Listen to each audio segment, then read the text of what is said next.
هناك عالما غامضا مليئا بالمخلوقات التي لا نراها، عالم مليء بالأسرار والأشياء المخيفة.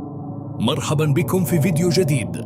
الجن مخلوقات خلقها الله من نار السموم، تتميز بذكاء خارق وقدرات تتجاوز حدود الخيال البشري. كائنات تفكر وتشعر، لكنها لا تمتلك أجسادا ملموسة مثلنا. هل تعلم أن الجن عاشوا على الأرض قبل البشر، وورد ذكرهم في القرآن الكريم والسنة النبوية الشريفة، مما يؤكد وجودهم ويجعل عالمهم حقيقيا ومخيفا في نفس الوقت؟ تابعوا الأجزاء القادمة لمعرفة المزيد من الحقائق عن عالم الجن. شكرا لكم على المشاهدة. لا تنسوا الإعجاب بالفيديو والاشتراك في القناة لتزويد معلوماتكم الثقافية.